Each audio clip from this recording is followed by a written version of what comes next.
Praise the lord. ప్రభు అయిన యేసుక్రీస్తు వారు ఈరోజు మనకు అందిస్తున్నటువంటి వాగ్దానం కీర్తనల గ్రంథం 105వ అధ్యాయం 19వ వచనం. సంగతి నెరవేరు వరకు యెహోవా వాక్కు అతన్ని పరిశోధించుచుండెను. నేను నీకు కనాను దేశాన్ని ఇస్తాను, ఆ దేశం నీకు చెందుతుంది అని దేవుడు చెప్పాడు.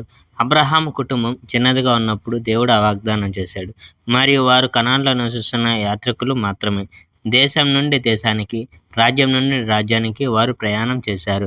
కానీ ఇతర మనుషులు ఆ కుటుంబాన్ని బాధించనీయకుండా దేవుడు చేశాడు. వారిని బాధింపవద్దని దేవుడు రాజులకు హెచ్చరించాడు. నేను ఏర్పాటు చేసుకున్న నా ప్రజలను బాధింపవద్దు, నా ప్రవక్తలకు ఎలాంటి కీడు చేయవద్దు అని దేవుడు చెప్పాడు. దేవుడు ఆ దేశంలో ఒక కరువు వచ్చేటట్టు చేశాడు. ప్రజలకు తినుటకు సరిపడినంత ఆహారం లేదు. అయితే దేవుడు వారికి ముందుగా వెళ్ళుటకు యోసేపు అనే మనిషిని పంపించాడు. యోసేపు ఒక బానిస వలె అమ్మబడ్డాడు. యోసేపు కాళ్ళను తాళ్లతో వారు కట్టివేశారు. అతని మెడకు వారు ఒక ఇనుప కంటె వేశారు.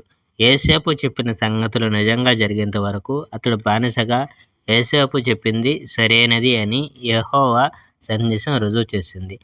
కనుక యోసేపును విడుదల చేయమని ఈజిప్టు రాజు ఆదేశించాడు. అనేక మందికి అధికారిగా ఉన్న అతనిని కారాగారం నుంచి వెళ్ళనిచ్చాడు. Praise the Lord. May God bless our India.